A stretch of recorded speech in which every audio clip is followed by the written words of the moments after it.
para ihayag ang pinakahuling kalagayan ng COVID-19 crisis sa bansa at ang mga hakbang na ginagawa ng pamahalaan laban sa pandemya. Mula sa Pangulo ng Republika ng Pilipinas, Mayor Rodrigo Roa Duterte. Ito ang Talk to the People on COVID-19.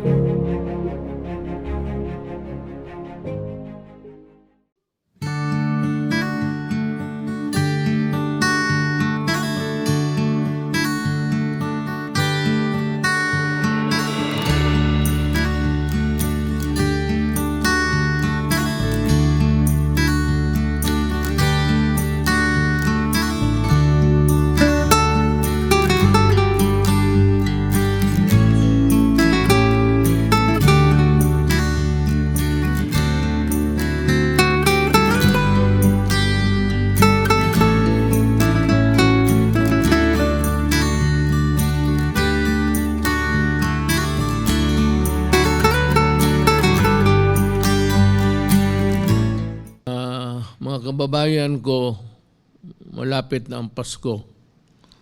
Kaya ako naman nandito sa Davao because alam ninyo na taga Davao ako at dito yung pamilya ko. Tradisyon naman sa Pilipino yan o sa lahat na you have to be with your family. Birthdays, mga events sa buhay ng tao na may significance sa family. Ngayon, ang atin na lang is itong dalawa. Unahin ko lang yung pulis, nakita ko yung TV. Baka na hindi ninyo talaga nakuha, ha? Pero I don't think that isa lang itong klaseng pulis na to. May sakit ito sa utak, tupak. And I'm just wondering why he was able to nakalusot sa neuro. You could detect a person by the way he answers in mga test sa neuro. Tarantado yung gago na yon. Di ba sinabi ko, you do it right, I'm with you. You do it wrong, and there will be a hell to pay. Yun ang sinabi ko sa aking sona. Ang akin dito, ulitin ko, do your duty, enforce the law. Your actions must be in accordance with the law. You do not follow the law, mag-salvage ka, magpatay ka dyan, then I'm sorry. That is not part of the agreement of how we should do our work. Sinabi ko, I think a dispute of land or boundaries, something, a right of way. Tapos parang itong, kayong mga pulis, ha? Mahal ko kayo kasi nagtatrabaho kayo. Nakita naman ninyo kung gaano ko kayo kamahal. I went to the extent of going to Hulo to just pay homage to the bravery of our policemen and soldiers. Pero kayo may mga sakit, may mga tupak. And I am sure that by now, he should not be allowed to go out because double murder yun eh. Double murder is a serious offense, a grave offense. So, from the time you are arrested up to the time that you are hailed to court to answer for the death of those two persons, innocent ones, walang bail ka. So, pag nahuli ka, diretso-diretso na yan. And I don't think that you can escape the rigors of justice because nakuha sa TV, pati ako napanganga. Kawala-walang kwenta. That's unfair and brutal masyado. Kung ako ang nandiyan, ewan ko lang. I don't, pero I do not like oppression. At yung na tao, nagpapahirapan yung tao. Usually kasi itong police, you tend to exhibit your authority even in matters not connected with police work. Yung mga away-away. Karamihan niya mga police yan, nagbinubugbog yung asawa. So kung kayong binubugbog ng asawa ninyo na pulis, pumunta lang kayo sa Malacanang, kaya ipatawag ko yung pulis, bugbugin ko yan sa harap mo. Para magdemanda, ihulog ko na lang sa Pasig. Maggago kayong putang ina. I was, ang pagmamahal ko sa trabaho lang natin, you do something which is not out of the ordinary, like just pulling a gun and shooting people. You must be. Ikulong ninyo yun. Huwag ninyo bitawan yung yawa na yan. Like to call the PNP, be sure that he is detained. He should not be allowed to go out. Kasi serious offense yan. There's no bail. So, hindi makabail yan. So, diretso-diretso na yan. Mr. President. Yes, sir. Yes, sir. Magbigay lang po ako ng update dito po kay Police Senior Master Sergeant Jonel Nuesca. Ito po yung namaril sa Panikitarlac. Today po ay na-inquest na siya sa... Na-inquest na po siya sa Tarlac Provincial Prosecutors with 2 counts murder. At within the same day po ay na-file ang kaso sa Regional Trial Court ng Branch 67 Panikitarlac. Criminal case 313-20 and 314-20. Siya po ay under the custody now ng Chief of Police ng Panikitarlac at sisiguraduhin po namin na talagang hindi ito makakatakas at mai-serve yung justice. Meron na rin pong admin case na sinimulan ang Philippine National Police. Ito po ay isang isolated incident at we do not tolerate itong ganitong klaseng gawain ng police. Nakakasira sa maraming magandang ginawa ng ating kapulisan, lalo na ngayong panahon ng pandemic. I agree with you, Secretary Anyo. Alam mo, bihira ka makakita ng ganito. And you can only find this in people who are crazy. May tupak sa ulo ang, you do not. Ako, nang bubugbog ako kasi may kasalanan ka. Pero hindi ako nagbabaril ng tao. Paano mo, may karamihan dyan, mga asawa. Uwi sa bahay, lasing, tapos kung hindi magbirin yung asawa, yung mga anak. You know, I take things personally. Maski na presidente na ako. Pag may magsumbong sa akin ng asawa ng anak na binubugbog sila, lalo na hindi pa nag-intrigo ng sweldo, dito ka sa akin. Mamili ka.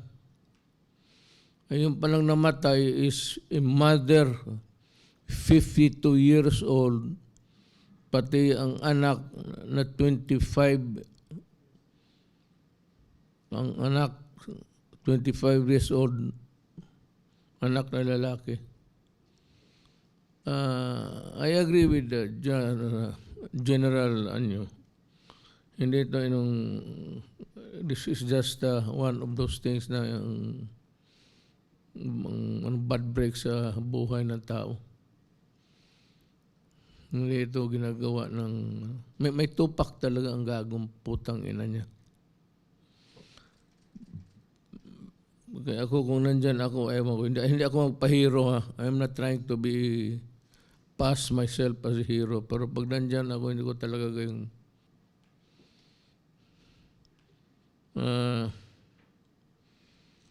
yung mga kababayan ko, itong COVID program, na pag-usapan na natin ito. We have talked about this and for so many times, for the nth time, I said I only delegate to one person. There can be so many negotiations. Walang problema. But at the end of the day, your negotiations or your documents must pass the standard set by General Galvez. Ganito yan. Wala akong basta sa kanya lahat. Presyo kung anong medisina. Ganito naman, magpresyo ng mahal. Wala naman. Kasi dito kamunyo sa mura na pareho lang naman bakuna. Ako, I'm not partial to any, but maraming mga bayan na may puso sa kapwa nila tao. And we will one of these days see the results of their endeavor to help us. Ulitin ko, wala akong kinikilala. You can negotiate, you can whatever, sign documents for the delivery, but at the end of the day, isang tao lang talaga ang binigyan ko niyan, si General Galvez. It begins and ends in his table. Walang, kaya sabi ko, hindi ako mahilig ng marami. I was assured by the budget Secretary Abisado that we have the money to pay. Oh, wala. O, di okay. Sabi ni Abisado, may pera daw. Sabi ni Dominguez, may pera. O, di kaya natin. So, wala problema. Ano bang problemahin natin? Sabi ko nga sa inyo, huwag kayong makinig dyan sa mga radyo, yung mga chuchuwari-wapap. Walang ginawa yan kung hindi mag-intriga, magsira. Dito lang, makinig lang kayo sa akin. Total, ako man ang di ba ako ang hinalal ninyong presidente? So I'm supposed to solve problems for you, for the people. Makinig lang kayo. Total na wala kayong narinig sa akin na may kalukuhan ako ng mga transaksyon. Wala. Lahat ng papel sa gobyerno na which has something to do with money transactions, ganon, hindi dumadaan sa table ko yan. It starts with the cabinet member, project niya, it ends there. Magbili siya, Delphin, Lorenzana, magbili siya ng aeroplano, helicopter, hindi ako nakikialam. Ang akin ang resulta. Why? Because I trust them. Why? Kasi pinili ko sila, kasi kilala ko sila. Yan ang ano dyan. So,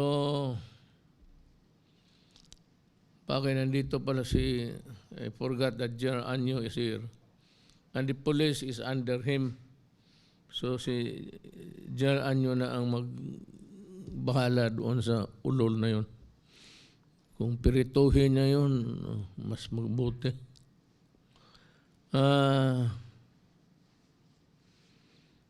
Itong COVID, maghintay lang kayo. I said, there's ilang Pasko kayo nag-celebrate.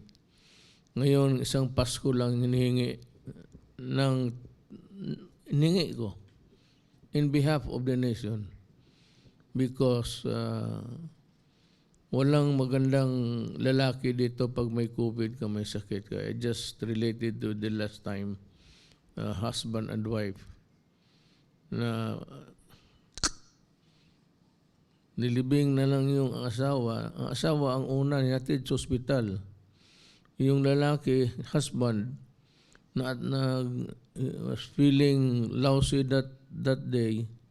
Following day, tumawag na siya sa mga kaibigan doktor. Hirap daw siya huminga. I think he called one doctor. I think it's Tesoro.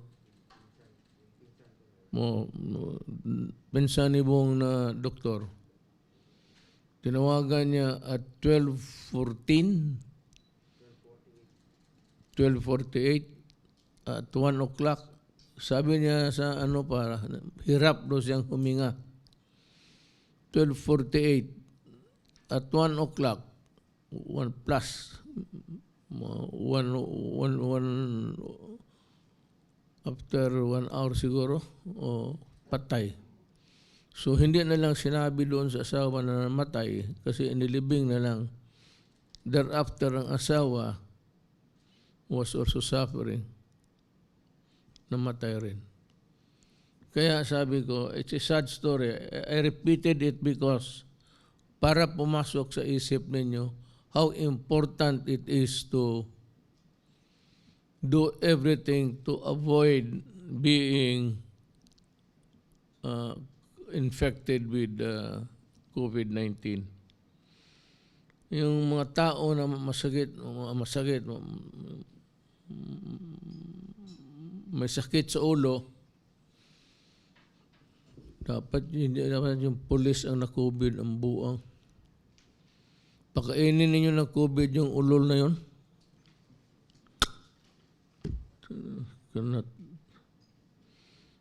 Ako ulitin ko, mahal ko ang sundalo pati pulis. Alam mo bakit? Buhay ang tinataya nila. At ang sundalo pati pulis, ginagawa lang natin ng boy. Parang houseboy. Magbaha, nandoon ang pulis, nandoon yung Marines, nandoon yung Coast Guard. Pag landslide, ang sabi kot-kot sabi Tagalog kot-kot, yung hukay. Ang maghukay doon sa landslide, tinamaan, police, military, Coast Guard, bagyo, sunog, magpakamatay.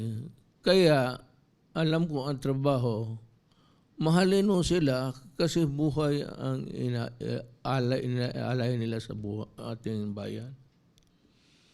Ganoon ako.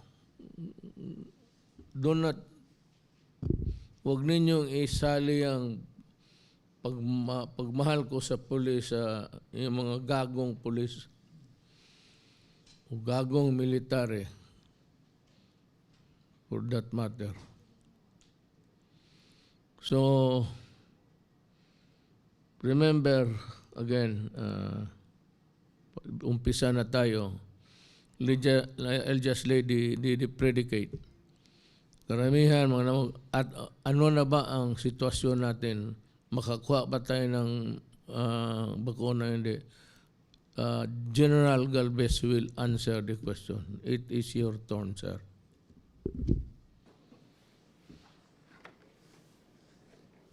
Sir, Mr. President, my fellow cabinet members, Senator Bongo. Sir, for this evening, may maganda po tayong balita dahil kasi baka may matapos po tayo ng mga kontrata this coming December. And I will present to you some of the highlights of the negotiations that we have undertaken. Maganda po, Mahal na Presidente, dahil kasi talagang nakisama po yung ibang mga countries at saka manufacturers sa clarion call na ginawa niyo po. Next slide, please. Mahal na Presidente, yung inyong mga speeches during the UN Convention at saka ASEAN Convention po natin, mukhang tumimo po sa mga puso ng mga countries at saka mga manufacturer. Yung inyo pong sinabi na we are not safe until everyone is safe, na nagpapahiwatig na wala tayong iiwan, at saka po yung sinabi niyo po sa UN Convention na if any country is excluded by reason of poverty or strategic unimportance, this gross injustice will haunt us or will haunt the world for a long time. Every negotiation po, yan ang ginagawa po namin, parang opening statement. And then, natutuwa po kami, Mr. President, marami pong positive results. At ikukwento po namin sa inyo. Ang naging positive result po nito, yung mga may-ari po ng kumpanya, at saka po yung mga country rep, they agree on strong support on non-profit, no-loss concept. Ibig sabihin po na ibababa po nila yung tinatawag na presyo. Katulad po ng ginawa ng AstraZeneca. That they peg their price to only $5 a shot. Or more or less, siguro po mga aabot lang po ng 500 pesos po na sa dalawang shot na po yun. And also, yung tinatawag nating equitable access for the poor and yung long-term commitment and flexibility of contract. Lately, sir, nakausap ko, sir, yung country rep ng Serum India Institute. At sinabi niya po sa akin po, sir, na sabihin ko po sa inyo na he will comply with RA 9184. At ngayon po ay kinakausap niya po ang pinaka-head office na sa Serum India na hindi po sila hihingi ng cash advance. Ibig sabihin, yung lahat po ng transaction po natin magiging flexible. And he will comply with your guidance na wala pong cash advance. Kasi narinig niya po nung nagkaroon po kayo nung unang panahon na sinabi niyo po na mas maganda yung walang cash advance. Siya po ay makakausap po namin siya this coming December 23 at nag-assure po siya na magbibigay po siya ng 30 million doses para po sa atin. Yun po ay yung Novavax. This is an American brand na gagawin po sa India. Ganon din po yung AstraZeneca. Hindi po tayo binitiwan ng AstraZeneca. At baka this coming next week, either December 28 o 29, inaantay lang po namin yung Ministry of Health regulatory authorization ng UK at pwede na po namin pirmahan yung kontrata. Ito naman po ay 20 million doses at 10 million doses for LGU at saka po sa ating private sector. So all in all po, kung magkakaroon po tayo ng pirmahan this coming month, meron po tayong 60 million for the second quarter at saka third quarter po. May I just explain to the public the reason why we seem to be a second fiddle in these negotiations for the acquisition of vaccine. Parang second fiddle nga tayo. It's because yung mga mayaman na doon pa ginagawa sa kanila ang vaccine, kaya ng Pfizer, uunahin talaga ang Amerika. There's no such available vaccine sa Pfizer ngayon. Wala silang maibigay. Ginagamit nga sa Amerika kinukuha. Yung sabi nila, sobra nila yan, but that remains to be seen. Kung kailan maging sobra at kailan mabigay sa atin. Let us be clear on this. There is as yet no Pfizer vaccines available for the Philippines. And for a long time, wala pa, binabakunahan pa ang mga Amerikano lahat. Agawan sila ngayon. sa Amerika. So, that explains. Yung sinasabi ni General Galvez na bakit na madelay kasi binibili ng mga mayaman na bayan. Tayo, well, wala man tayo masyadong yung pera lang natin, pangbili lang talaga. But we do not have the clout because we are not a rich nation. I'm sure you'd know what to do when the time comes. We go now to sa health department. What's new? Good evening, Mr. President, Senator Bongo, fellow members of the Cabinet. Maraming salamat po. Magandang gabi po sa ating po mga kababayan. Ngayon po, muli na naman po ako magbibigay ng pinakahuling ulat patungkol po sa ating COVID-19 situation. Ngayon pong December 21, 2020, ang total cases po natin ay umabot na ng 461,505. Meron po tayong nadagdag na 1,721 sa ating po mga kaso. Karamihan po rito ay galing naman sa NCR at 578, 300 sa Region 4A, 178 sa Region 11 at 665 sa natitirang mga rehiyon. Para naman po sa ating mga active cases, can we have the first slide already? I'm not going to discuss the, sa COVID-19 response na lang po tayo. Sa kaliwa po, sa active cases, ay umabot na po tayo as of December 21, 23,341 or equivalent to 5.06%. Sinabihan na po namin sila, Mr. President, na hindi pwedeng magsara ang mga laboratories during this time. They have to be fully operational, Mr. President. Kami muli ay nananawagan sa atensyon ng ating mga LGU. Doblehin po ang pag-iingat para sa ating mga lolo at lola ngayon Kapaskuhan. Sa kalagitnaan ng pandemya, patuloy ang pagririgalo natin ng buhay, kaligtasan at kalusugan sa bawat isa ngayon pong holiday season. Sa atin po tuloy ang Paskong Pinoy. Maraming salamat, sir. Maraming salamat, Secretary Duque. Now, I'd like to review the statements of General Galvez and Secretary Duque. Dalawa lang talaga yan. Iwas, pati yung protocol. Yung iwas sa paputok, itong paputok, ganito to. I heard reactions. The last time I announced that I was going to ban firecrackers. Alam mo, along the way, many years now, maraming mga bata na Pilipino na wala ng kamay, na matay, na bulag because of firecrackers. And yet we continue, this government or the previous government continue to allow the practice of allowing the public to use firecrackers to make the noise during New Year, knowing fully well that there will be casualties.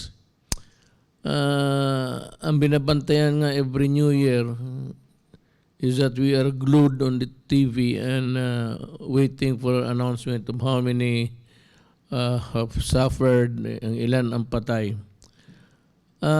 Alam mo, sa totoo lang, maganda man sana yan. Pero but we are one of the few countries na talagang we allow it to be wild abandon. Alam mo kasi ganito yan, mga kaibigan ko. Yang lubentador ninyo, nakabalot ninyo, bili sa public at large, walang packaging gawa ito ni Duterte Enterprises o Duterte Fireworks. At meron doon ng mga warranties. Alam mo, kung ikaw ang nag-manufacture niyan, tapos there is a premature ignition,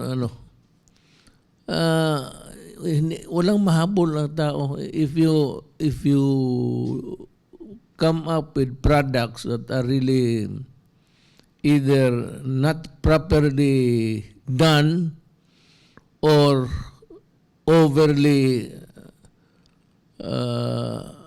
beyond the safety, the normal level of safety for civilians.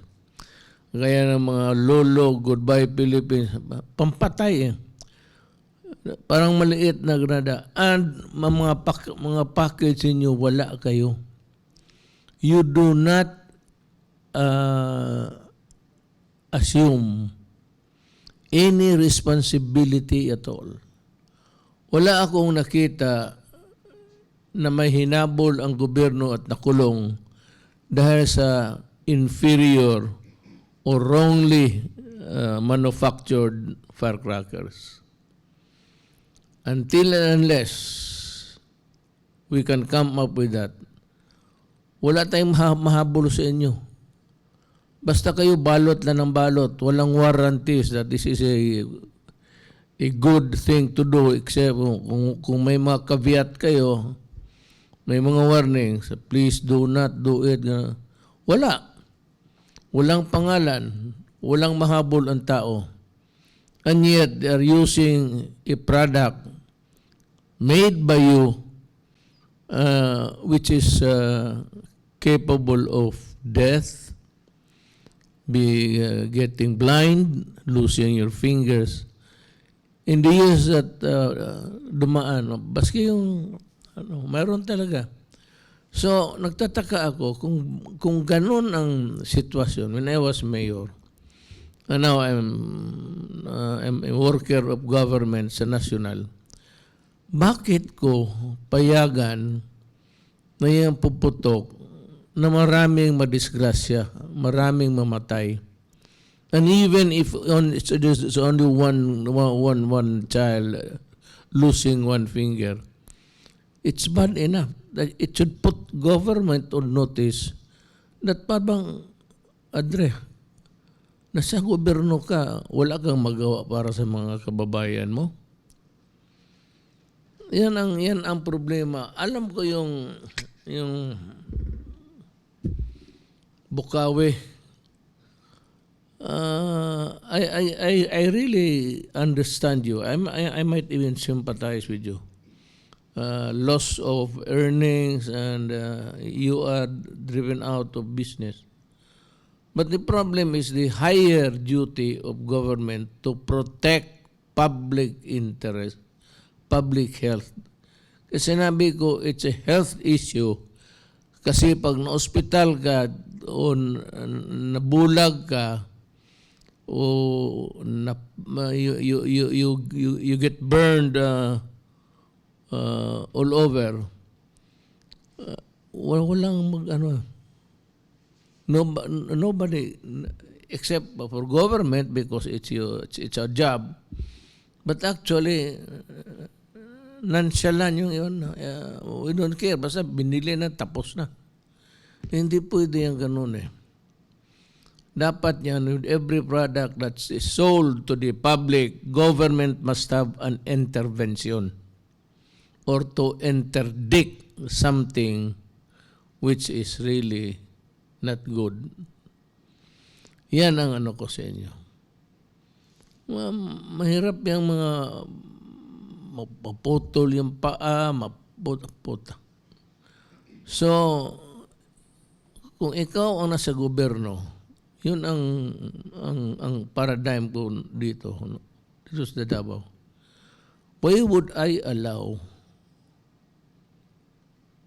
a product that is a hazard to the health and life and probably losing your life or limb. Limb is itong kamay, extremities mo. Yan ang ano. So, ako, nagmaka-worker lang talaga rin ako. Iniisip ko yan na panahon na siguro na you shift to another or look for something where you can use the powders there. May isa pa. Itong paputok. You know, I'm going to direct the DILG. Nandito si Secretary Anyo. Yang mga IED ng komunista, pasok ko na lang lahat. Yang mga IED ninyo, komunista, saan ninyo kinukuha yan? Sige nga. Where do you get your explosives? Powder. Karamihan dyan galing sa mina. So that may double check tayo ngayon. It must be cleared by the police and supervised strictly. And then when you go to the area, go to the commanding officer of the military there and let him know that you have bought these explosives para pag ginamit na ninyo yan, mabantayan. Not really they're present, but we would know ilang pulbura na pabili sa inyo. You can buy one, but most of them are, kami nagdududa kami sa gobyerno na ginagamit ninyo sa sundalo ko. So, itong pabili ng explosives, dynamites, must be controlled. Talagang higpitan ni General Anyo. And the commanding officer of the area na sa military must be informed so that he will also have, he would know how to check. Kasi ang karamihan ng sundalo ko, pati police, ang ano nila is IED. Yan ang panlaban nila. And yet, you know, Geneva Convention does not allow it. Yeah, but you know, when the communists use it, they justify it. The self-detonation or something. Hula balo. You go into a rigmarole, tawag niyan. Paikot-ikot na istorya. When you use it, it's okay. But when you use it to kill military men, government personnel, police, okay. Pag kayo naman gusto na maglagay ng landmine rin, pero ang problema, bawal, government cannot violate the law. Kayo, wala man kayong pakialam sa laws. Pati, I just would like to beg the indulgence of Secretary. You're next, but isingit ko na lang ito, sir. Itong komunista kasi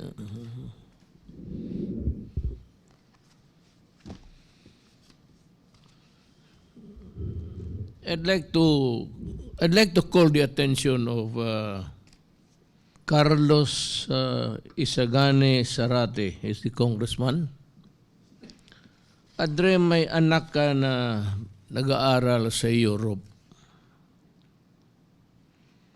And sinasabi mo na si Sandro, yung anak mo, ginagastusan ng lula. You know, sabi mo talaga maluloko mo ang Pilipino, lalo na kami dito. Ang lola mo, tinignan namin ng matanda na, wala namang propiedad, walang income. Paano makagasto ng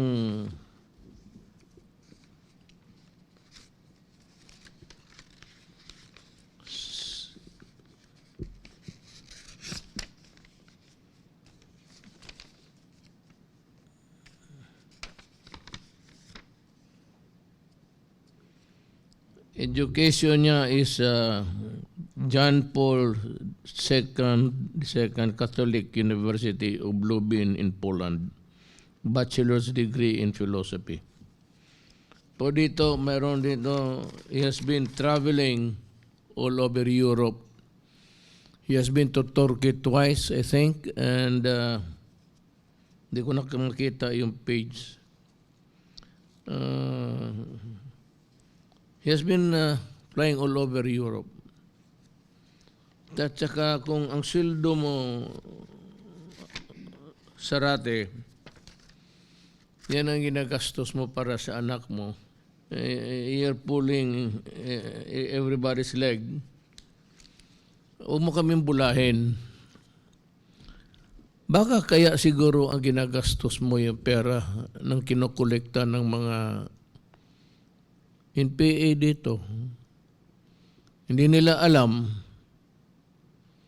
na sila ang kinokolekta nila, pumupunta doon yan sa mga leader, mamalaki ang kita. Tapos sila hirap. Yan ang problema dyan sa mga NPA. Nagpapaloko kasi kayo. Alam mo yung collection ninyo, mga siguro 30% lang maiwan para sa mga sweldo-sweldo ninyo. Karamihan niya magpunta doon sa mga leader at sila ang may pera. Kaya nga kapag pagpag-aral itong abogado yung si Zarate, man ang si Sandro Europe doon nag-aaral, tapos sabihin ginagastos ng lula. Ayaw ko na lang, I would not mention names. Biro ka kasi. So ikaw talaga yan kay anak mo yan. I would not want to go into remittances. Kasi, well, we have a way of knowing. Pero alam namin na you send regularly money to your son. Pakisagot lang po. Kaya ikaw, you have a incongruity sa iyong ideology. Kunyari, galit ka sa mga mayaman. Kunyari, galit ka sa mga hindi nagbabayad ng wastong buwis. Nagpa-falsify ng mga properties nila. Ito si Zarate, komunista. Ito si Zarate, wala daw silang pera. Ito si Zarate, nagpapaaral ng anak niya. Ang pera ang ginagamit, alam mo, sa totoo lang, lahat, may taxation sila, lahat. Lahat ng magturo ka dyan sa mga mall, mga mining, mga transportation, lahat yan nagbibigay. Because may clout sila kasi may NPA, mga sundalo. Kayong mga sundalo naman, naawa ako sa inyo kasi nagpapakamatay kayo, wala naman talagang mangyari sa buhay ninyo. Ni minsan hindi ninyo matumba ang gobyerno. Kailanman, hindi talaga ninyo kaya. And yet, you continue to die, ililibing ka lang, na walang marka, and you are forgotten. You are devoured by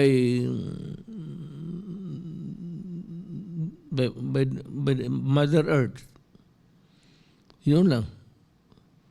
So wala na pag adlaw minatay wala. They don't your family don't even know kung patay ka na o hindi. Sabi lang na wala. Kaya ikaw Sarate, you are a hypocrite. You're may sakit ka, sabihin ko lang sa inyo, may bugbag dito. You are on top of it all, you are a chauvinist pig. Totoo yan. Gusto mo kausap sa akin? Palamin mo lang ako, tawakin mo si Bong. Tayong dalawa lang. Gusto kitang kausapin. Tawagan mo si Bong. Gusto mo sa bahay ninyo, ako ang mag-akyat sa bahay ninyo. Saan? Dito, sa Manila, o saan ka nakatira? Mag-usap tayo. Huwag na yung NPA, kumunista sa lalaki sa lalaki. Gusto nang mag-usap. Kung talagang lalaki ka, huwag na yung komunista ka. Kung lalaki ka talaga, tanggapin mo ang hamon ko. Saan mong gusto tayo magkita? Kung gusto mo bodyguard, isama mo na si Trillanes. Kasi sabayan ko na. Sige, ako na mag-isa. Dalawa kayo. Totoo yan. Palamin lang ninyo ang mga media kung saan. Hindi ako magsama. I will order my security people to go away. Bastos ka eh. May ginawa ka na muna, bastos ka.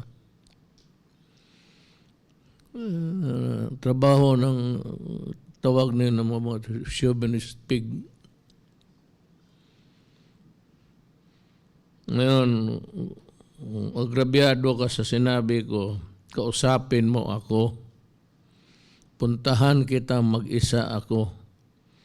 Kung gusto mo sa bahay mo, kasi kontrolado mo kung sinong pumasok. Letse ka. Kayong lahat, ang hindi ko lang nililetse, alam mo sino? Ang mga taong kawawang NPA. Yung mga leader, wala. Ginagawa ninyong yung cloud ninyo kasi may sunugin ninyo mga makinarya, mga truck, hold upin ninyo.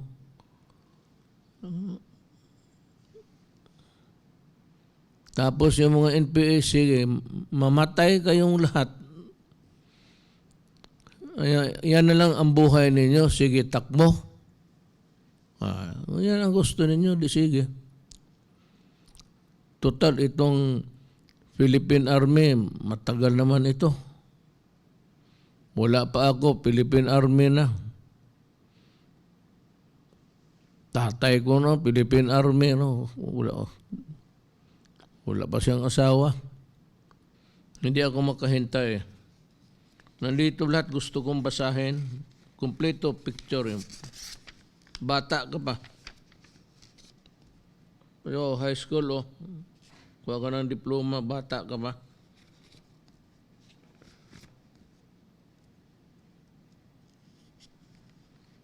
Kala ko ba abogado ka? Ang lamang namin dito, ako, lamang ko, kilala ko kayong lahat. Kilala ko kayong lahat sa mga white area ninyo. Kaya, you might want to go upstairs. Doon na lang kayo. Kilala ko kayong lahat.